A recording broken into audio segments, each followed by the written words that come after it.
Hello everyone, मैं हूँ architect Harish Nikhade Nagpur से। आज हम जानेंगे आप कोई प्रॉपर्टी परचेज करते हैं तो आपको होम लोन के लिए कौन से डॉक्यूमेंट की नीड रहेंगी। वो सारे डॉक्यूमेंट के बारे में मैं आपको आज बताऊंगा।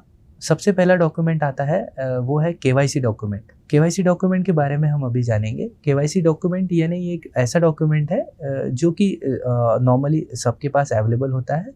जैसे कि आपका आधार कार्ड हो जाता है, पैन कार्ड हो जाता है, वोटिंग कार्ड हो जाता है, आपका राशन कार्ड हो जाता है।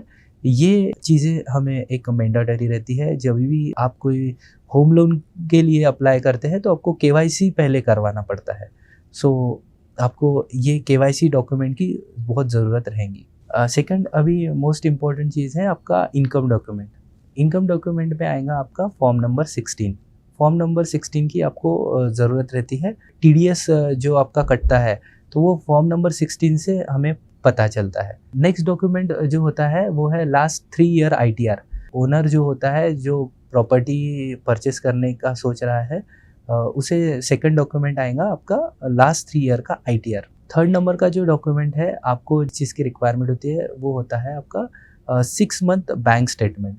सो आपको 6 मंथ बैंक स्टेटमेंट की भी ज़रूरत पड़ेगी। फोर्थ नंबर का आपका डॉक्यूमेंट आएगा वो है आपका एक अपॉइंटमेंट लेटर और जॉइनिंग लेटर। आप जहाँ जॉब करते हैं वहाँ पे आपको जॉइनिंग या अपॉइंटमेंट लेटर मिलेगा, तो आपको वो चीज़ की एक रिक्वायरमेंट रहेगी।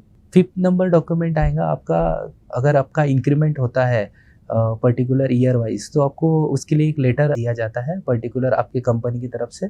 सो आपको वो एक इंक्रीमेंट सर्टिफिकेट भी आपको एक ज़रूरत रहेगी।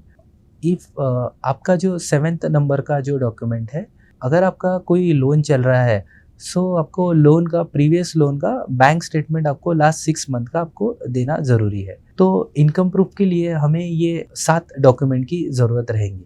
थर्ड नंबर का जो मेन डॉक्यूमेंट है वो है प्रोसेसिंग फ़ीस चेक। तो प्रोसेसिंग फ़ीस के लिए आपको पर्टिकुलर होम लोन के लिए एक आपका चेक प्रोवाइड करना पड़ेगा। फोर्थ नंबर का आपका एक इम्पॉर्टेंट डॉक्यूमेंट है कि प्रॉपर्टी पेपर्स, कि प्रॉपर्टी के सारे पेपर्स जो होते हैं उस चीज़ का भी रिक्वायरमेंट रहता है होम लोन लेने में। उसके बाद आपका एक फिफ्थ नंबर का डॉक्यूमेंट आता है को अप्लीकेंट। सो आप कहीं पे भी लोन के लिए अप्लाई करते हैं तो आपको एक को अप्लीकेंट की ज़रूरत रहती है।